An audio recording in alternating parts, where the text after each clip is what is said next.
ଭଗବତେ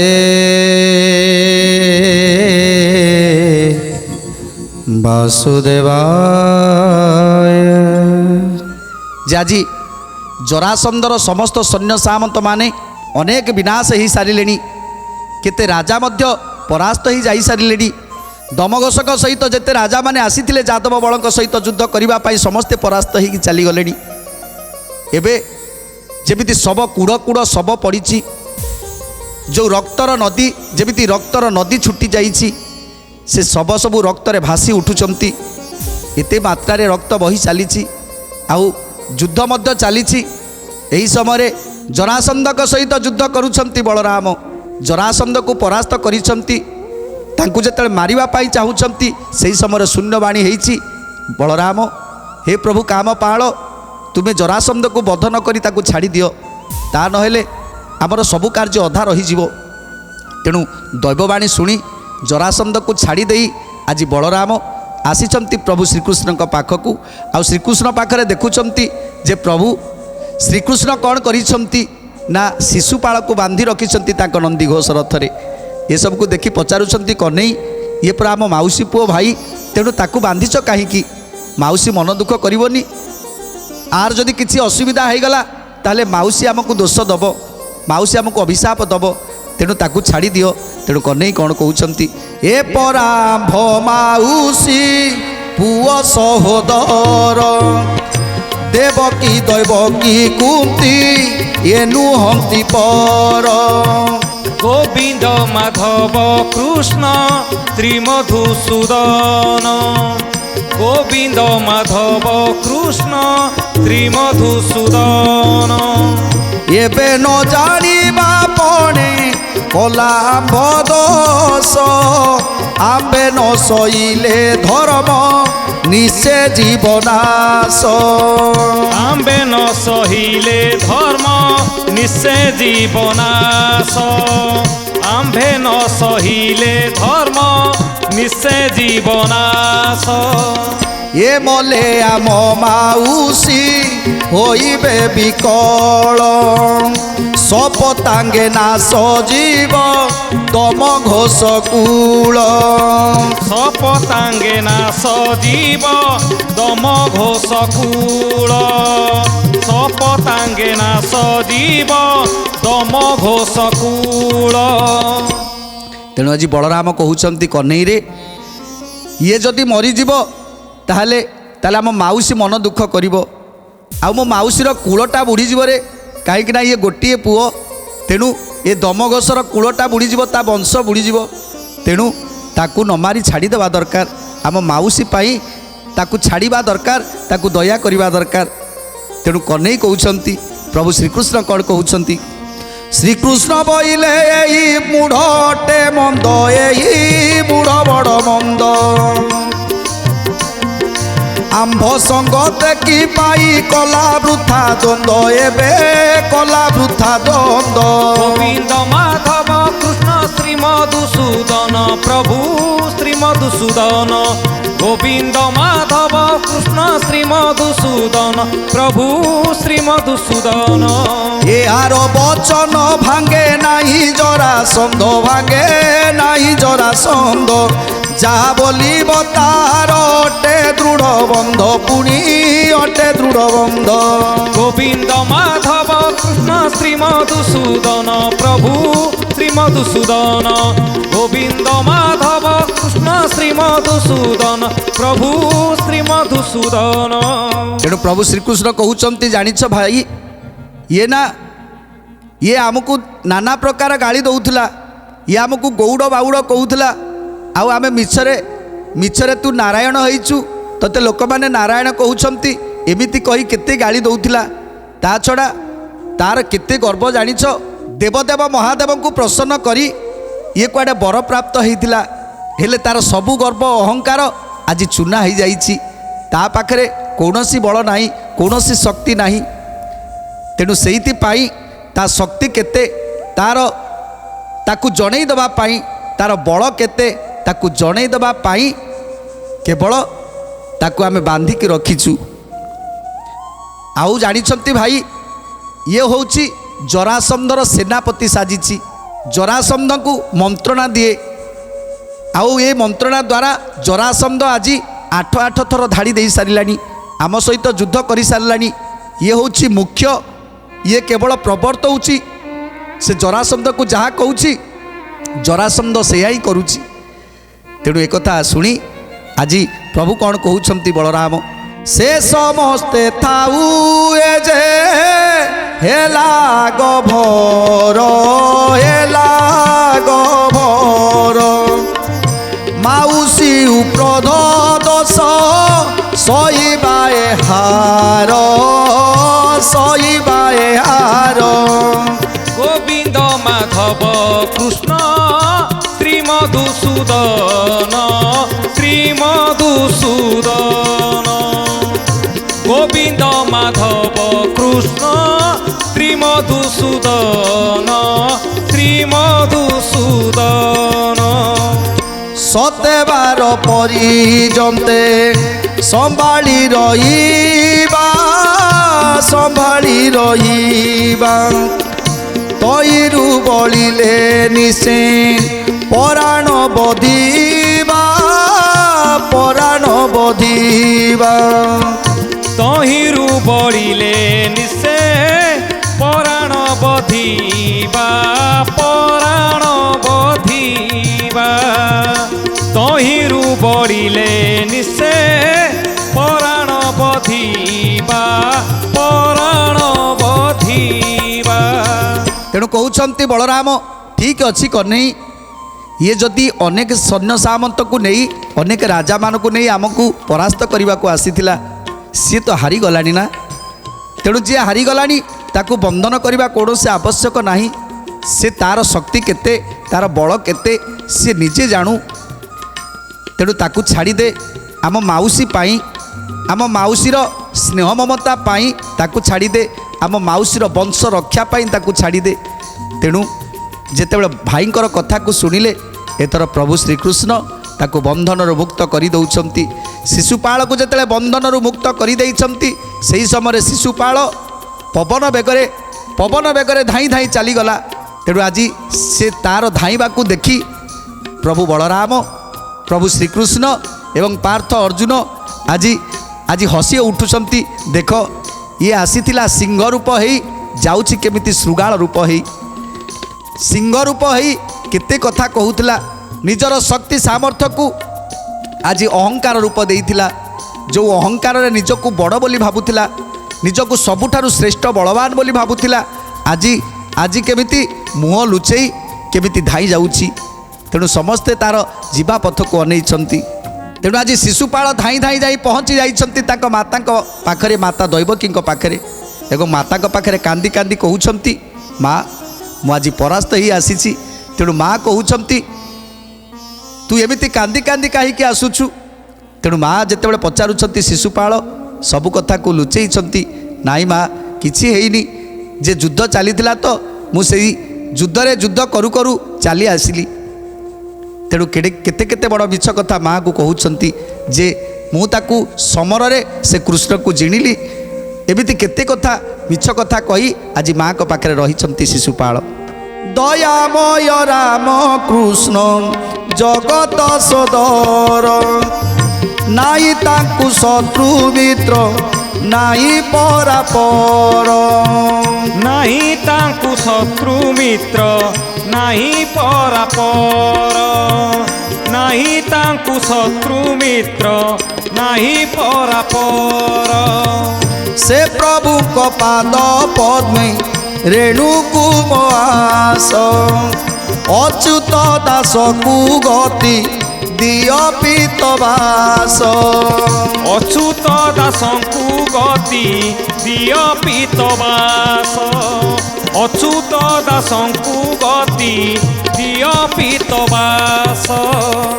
ତେଣୁ ଆଜି ହରିବଂଶ ରଚୟିତା ଅଚ୍ୟୁତାନନ୍ଦ ଦାସ ସେ ପ୍ରଭୁଙ୍କ ପାଖରେ ଶରଣ ପଶୁଛନ୍ତି। ହେ ପ୍ରଭୁ ଦୟାମୟ, ଏ ସଂସାରରେ ସମସ୍ତେ ଆଜି ନିଜ ନିଜ କର୍ମମୟ ଜୀବନରେ ବ୍ୟସ୍ତ। କେହି କେବେ ହରିକଥା ଶୁଣିବା ପାଇଁ, କେହି କେବେ ଆପଣଙ୍କୁ ବୁଝିବା ପାଇଁ କାହା ପାଖରେ ସମୟ ନାହିଁ, କାହାର ଚିନ୍ତା ନାହିଁ। ସମସ୍ତେ ଜାଣିଛନ୍ତି ଯେ ଏକମାତ୍ର କେବଳ ହରିନାମ ହିଁ ସାର। ଆଉ ଯେଉଁମାନେ ସଦାସର୍ବଦା ହରିଙ୍କର କୀର୍ତ୍ତନ ହରିଙ୍କର ଭଜନ କରୁଥାନ୍ତି ଜନ୍ମ ଜନ୍ମର ପାତକ କ୍ଷୟ ହୋଇଥାଏ। ତେଣୁ ଆମେ ସମସ୍ତେ ଜାଣିଛନ୍ତି ଆମେ ସେତେବେଳେ ଚରିତାର୍ଥ ହୋଇଥାଏ ଆମ ଶରୀର ଯେତେବେଳେ ପ୍ରଭୁଙ୍କର ଭାବ ଭକ୍ତି ଆମ ଭିତରେ ପ୍ରବେଶ କରିଥାଏ। ତେଣୁ ଅଚ୍ୟୁତାନନ୍ଦ ଦାସ ଟିକେ ଭାବ ଆଣିବା ପାଇଁ ପ୍ରଭୁଙ୍କ ପ୍ରତି ସମସ୍ତଙ୍କର ଭାବ ଯେମିତି ବଢ଼ିଯିବ, ଯେମିତି ଭକ୍ତି ବଢ଼ିବ, ଏସବୁର ପାଇଁ ଅଚ୍ୟୁତାନନ୍ଦ ଦାସ ପ୍ରଭୁଙ୍କର ଗୁଣକୀର୍ତ୍ତିକି ବର୍ଣ୍ଣନା କରିଛନ୍ତି। ଆଜି ଶୁକମୁନି ପରୀକ୍ଷିତକୁ କହୁଛନ୍ତି, ପରୀକ୍ଷିତ ତା ଶ୍ରବଣ କରି ଜନ୍ମ ଜନ୍ମର ପାପକୁ କ୍ଷୟ କରୁଛନ୍ତି। ଖାଲି ଏତିକି ନୁହେଁ, ଜଣେ ଶ୍ରୋତା ଆଉ ଜଣେ ବକ୍ତା, ଏ ଦୁଇ ଜଣଙ୍କ ପାଇଁ ପ୍ରଭୁଙ୍କର ଭାବଭକ୍ତି ଆଗକୁ ଆଗକୁ ବଢ଼ିବା କଥା। ତେଣୁ ଯିଏ ଶ୍ରୋତା ସେ ସୁନ୍ଦର ଶ୍ରୋତାଟି ହେବା ଦରକାର, ଯେମିତି ପରୀକ୍ଷିତ ମହାରାଜାଙ୍କ ଭଳି ଶ୍ରୋତା। ଯିଏ ବକ୍ତା ସେମିତି ଜଣେ ବକ୍ତା ହେବା ଦରକାର, ଯେମିତି ପ୍ରଭୁ ଶ୍ରୀକୃଷ୍ଣଙ୍କର କଥାକୁ ଭାବ ରସରେ ଭିଜେଇ ଟିକେ ଶୁଣେଇବା କଥା। ତେଣୁ ଶ୍ରୋତା ବକ୍ତା ଦ୍ୱୟଂ ବନ୍ଦେ ବନ୍ଦେ ହଂ ଭାବୁକ ଜନା। ଆମେ ଯଦି ପ୍ରତିଦିନ ପ୍ରଭୁଙ୍କର ସେ ଲୀଳାମୟ କୀର୍ତ୍ତିକୁ ସ୍ମରଣ କରିବା, ଭଜନ କରିବା, କୀର୍ତ୍ତନ କରିବା, ତାହେଲେ ଜନ୍ମ ଜନ୍ମର ପାପ କ୍ଷୟ ହେବ। ତେଣୁ ଆଜି ଯେତେବେଳେ ସମସ୍ତେ ପରାସ୍ତ ହୋଇଯାଇଛନ୍ତି, ସେହି ସମୟରେ ଜରାସନ୍ଧ ମୂର୍ଚ୍ଛା ଚାଲି ଯାଇଛନ୍ତି। ଆଉ ସମସ୍ତେ ରାଜାମାନେ କିଏ କେମିତି ମୂର୍ଚ୍ଛା ଚାଲି ଯାଇଛନ୍ତି। ସେହି ସମୟରେ ଶ୍ରୀକୃଷ୍ଣ ଆଉ ବଳରାମ ଆଜି ପିଠି ଦେଇ କେଉଁଆଡ଼େ ଚାଲିଗଲେ। ଯେତେବେଳେ ସମସ୍ତେ ଚେତନା ପାଇଲେ, ଦେଖିଲେ ଯେ ସେଠି ଆଉ କୃଷ୍ଣ ବଳରାମ ନାହାନ୍ତି, ସେ ଯୁଦ୍ଧରେ ସମସ୍ତେ ପଡ଼ିଛନ୍ତି। ତେଣୁ ଏଥର ସମସ୍ତେ ସୈନ୍ୟ ସାମନ୍ତମାନଙ୍କୁ ଧରି ଆଜି ଜରାସନ୍ଧ ପୁଣି ଥରେ ସେଇ ପର୍ବତ ନିକଟକୁ ଚାଲିଗଲେ, ଆଉ ପର୍ବତ ନିକଟରେ ଆଶ୍ରୟ ନେଲେ। ଏହି ସମୟରେ ଦୂତ ଯାଇ ପହଞ୍ଚି ଯାଇଛନ୍ତି ଜରାସନ୍ଧଙ୍କ ନିକଟରେ। ଆଉ ଜରାସନ୍ଧକୁ ସବୁ ଯୁଦ୍ଧର ବିଷୟରେ ବର୍ଣ୍ଣନା କରି କହୁଛନ୍ତି କେଉଁଠି କ'ଣ ହେଲା। କ'ଣ କହୁଛନ୍ତି ଦୂତ? ଭୋ ଦେବ ସାବଧାନ ରେ ଶୁଣ ନୃପମଣି, ସଂଗ୍ରାମ ବାରତା ଦେବ ଅଇଲି ଯା ଶୁଣି। গোবিন্দ মাধব কৃষ্ণ প্রভু মধুসূদন, গোবিন্দ মাধব কৃষ্ণ প্রভু মধুসূদন। দক্ষিণ দ্বারে থিলা শিশুপাল বীর, রামকৃষ্ণ সঙ্গে কলা ভীষণ সমর। রামকৃষ্ণ সঙ্গে কলা ভীষণ সমর, রামকৃষ্ণ সঙ্গে কলা ভীষণ সমর। তাঙ্ক সঙ্গতে যুদ্ধে ন পারিলা জিনি, দেবসর মান সবু প্রহারিলানি। দেবসর মান সবু প্রহারিলানি, দেবসর মান সবু প্রহারিলানি। ଆଜି ଦୂତ ଯାଇ କହୁଛନ୍ତି, ହେ ରାଜା ଜରାସନ୍ଧ, ଆଜି ସଂଗ୍ରାମର କଥା ସମସ୍ତ ବିବରଣୀ ବିସ୍ତାରିତ ଭାବରେ କହୁଛି, ଆପଣ ଟିକେ ମନ ଦେଇ ଶୁଣନ୍ତୁ। ତେଣୁ ଜରାସନ୍ଧ କହୁଛନ୍ତି, କୁହ କେମିତି କ'ଣ ସମର ଥିଲା। ସେତେବେଳେ ଦେଶାଉର କହୁଛନ୍ତି ଯେ ଯେତେବେଳେ ପ୍ରଥମେ ଶିଶୁପାଳ କୃଷ୍ଣଙ୍କ ସହିତ ଯୁଦ୍ଧ କରୁଥିଲା, ସେତେବେଳେ ଯେତେ ଶସ୍ତ୍ର ଅସ୍ତ୍ର ଦେବତାମାନଙ୍କ ପାଖରୁ ପ୍ରାପ୍ତ କରିଥିଲା, ଯାହାକୁ ଯୋଗ ସାଧନ କରି ଦେବ ମହାଦେବଙ୍କୁ ପ୍ରସନ୍ନ କରି ଯେଉଁ ଅସ୍ତ୍ରଶସ୍ତ୍ରମାନ ଲାଭ କରିଥିଲା, ସେ ଅସ୍ତ୍ରଶସ୍ତ୍ର ସବୁ ପ୍ରଭୁ ଶ୍ରୀକୃଷ୍ଣଙ୍କ ଦେହରେ ବାଜି, ସେ କୃଷ୍ଣର ଦେହରେ ବାଜି ଯେମିତି ସବୁ ଖଣ୍ଡ ଖଣ୍ଡ ହୋଇ ଭାଙ୍ଗି ଯାଇଛି। କୌଣସି ଶସ୍ତ୍ର ତାଙ୍କ ଦେହରେ ଭେଦ କରିନଥିଲା। ଯେତେବେଳେ କୌଣସି ଶସ୍ତ୍ର ଭେଦ ନ କଲା, ସେତେବେଳେ ନିଶସ୍ତ୍ର ହୋଇଗଲା ଯେତେବେଳେ ଶିଶୁପାଳ, ସେତେବେଳେ ତାକୁ ବନ୍ଧନ କରି ସେ ନନ୍ଦିଘୋଷର ରଥରେ ବାନ୍ଧିଦେଲେ। ତାର ଚୁଟିକି ଧରି ବନ୍ଧନ କରିଦେଲେ ସେଇ ନନ୍ଦିଘୋଷ ରଥରେ।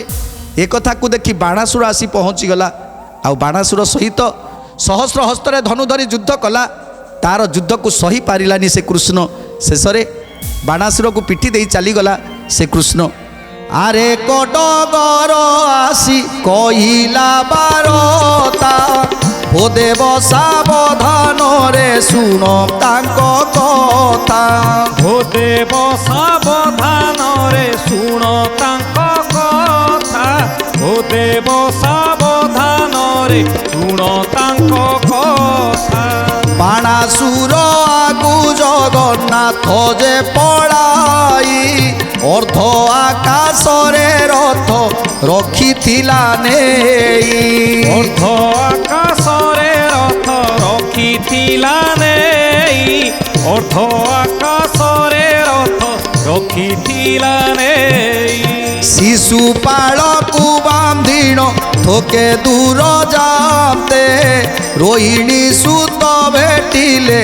जाई ताकू पथे रोहिणी सुत भेटिले जाई तांकु पथे रोहिणी सुत भेटिले जाई तांकु पथे तेणु आज दूत जनक कहउछंती जेतेबेले समर रे बाणासुर ठारू परास्त होई चली जाउछंती कृष्ण सेतेबेले आउ जणे दूत आसी कहला तापरे मु कहिबी सेतेबेले आकाश मार्ग रे उड़ी उड़ी चली गले अर्ध आकाश रे रहिले से बंधा होइछंती शिशुपाल बंधा होइतिले एही समय बलदेव जाई पहुँची गले आउ बलदेवଙ୍କ सहित भेट होईगला कृष्णकर सेतेबेले बलदेव कहउछंती जे से शिशुपाल को बंधन मुक्त कर दियो तेणु सेतेबेले बंधन ताकू मुक्त करदेले तापरे कौन कहउछंती दूत सुंदर कथा जानिबा ता पूर्व नहीं जाओ गोटे छोट विरोधी शिशुपाले छाड़ी देल सदर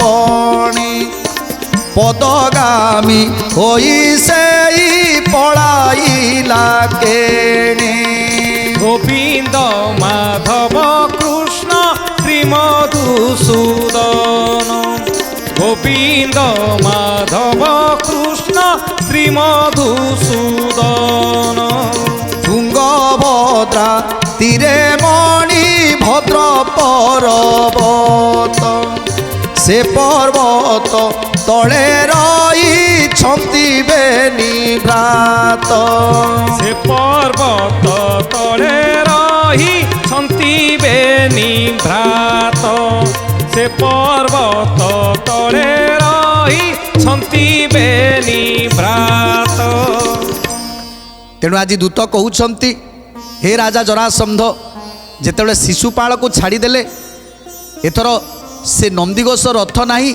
से तालध्वज रथ भी नहीं से दुई जन चाली चाली पार्थ अर्जुन सहित से तुंगभद्रा नदी तीर रे मणिभद्र पर्वत आउ से मणिभद्र पर्वत रे से तीन जन लुचिकी रही ए कथा को जेतेबेले शुणीदेले सेतेबेले जरासंध कौन करुछंती शुणी करी जरासंध संतोष होइला शाढ़ी सुना बड़ा भंडाररू आनी देला शाढ़ी सुना बड़ा भंडाररू आनी देला शाढ़ी सुना बड़ा भंडाररू आनी देला के बण ठारे अछंती कतथ्य करी दूत बइला पर्वत तले बीजे हरि दूत बइला पर्वत तले बीजे हरि दूत बइला पर्वत तले बीजे हरि यही मणिभद्रगिरी अत्यंत सुसंचल 24 যোজন দীর্ঘ 3 জুন উচ্চ গোবিন্দ মাধব কৃষ্ণ শ্রীমধুসূদন গোবিন্দ মাধব কৃষ্ণ শ্রীমধুসূদন तुंगभद्रा नदी तीर में मणिभद्रर पर्वत आउ से पर्वत मालारे अनेक अनेक वृक्ष अच्छी सुसज्जित बण ପାହାଡ଼ ଘେରା ସେ ମଣିଭଦ୍ର ପର୍ବତ। ଆଉ ସେ ପର୍ବତରେ ଝରଣା କୁଳୁକୁଳୁ ହେଇ ବହି ଯାଉଛି, ତୁଙ୍ଗଭଦ୍ରା ନଦୀକୁ ଛୁଇଁ ଯାଉଛି। ସେଇ ଜାଗାରେ ଏକ ସୁନ୍ଦର ଜାଗା, ଆଉ ସେଇ ସ୍ଥାନରେ ସେ ଦୁଇ ଜଣ ବାସ କରୁଛନ୍ତି, ଯାହାକୁ ମୁଁ ସନ୍ଧାନ ପାଇକି ଆସିଲି। ଯେତେବେଳେ ଦୂତଙ୍କ ମୁହଁରୁ ekଥା ଶୁଣିଦେଲେ, ସେତେବେଳେ ଜରାସନ୍ଧ କ'ଣ କରୁଛନ୍ତି? ଜରାସନ୍ଧ ବୋଲେ ତଇ ପଥ ହେବ କେତେ, କେଉଁ ଦିଗେ ଅଛନ୍ତି ସେ କମଗ୍ରତେ। କେଉଁ ଦିଗେ ଅଛନ୍ତି ସେ ଅହମଗ୍ରତେ, କେଉଁ ଦିଗେ ଅଛନ୍ତି ସେ ଅହମଗ୍ରତେ। ଡଗର ବଇଲା ଦେବ ସାବଧାନେ ଶୁଣ, ଏଥକୁ ସେ ମଣିଭଦ୍ରା 24 ଜୁଣ। ଏଥକୁ ସେ ମଣିଭଦ୍ରା 24 ପୁଣ, ଏଥକୁ ସେ ମଣିଭଦ୍ରା 24 ଭ୍ରୁଣ। ତୁଙ୍ଗଭଦ୍ରା ନଦୀ ଅଛି ତା ଦକ୍ଷିଣ ଭାଗେ, ସଂକେତ ନାମରେ ଗୁମ୍ଫା ଅଛି ତଇ ଲାଗେ।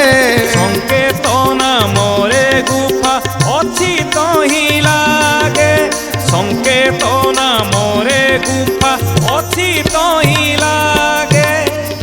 ତେଣୁ ଆଜି ପଚାରୁଛନ୍ତି ଜରାସନ୍ଧ, ହେ ଦୂତ, ସେ ମଣିଭଦ୍ରା ପର୍ବତ କେତେ ବାଟ ହେବ?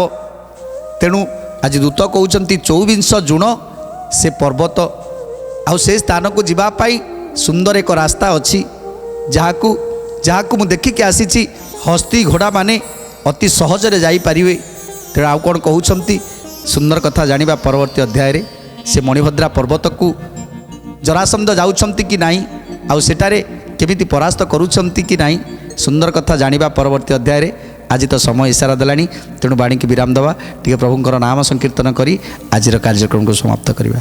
ଜୟ ଗୋବିନ୍ଦ ଗୋବିନ୍ଦ ବୋଲ ରେ ରାଧେ, ଗୋବିନ୍ଦ ଗୋବିନ୍ଦ ବୋଲ। ଜୟ ଗୋବିନ୍ଦ ଗୋବିନ୍ଦ ବୋଲ ରେ ରାଧେ, ଗୋବିନ୍ଦ ଗୋବିନ୍ଦ ବୋଲ। রাধে গোবিন্দ গোবিন্দ বল রে, জয় গোবিন্দ গোবিন্দ বল। রাধে গোবিন্দ গোবিন্দ বল রে, জয় গোবিন্দ গোবিন্দ বল।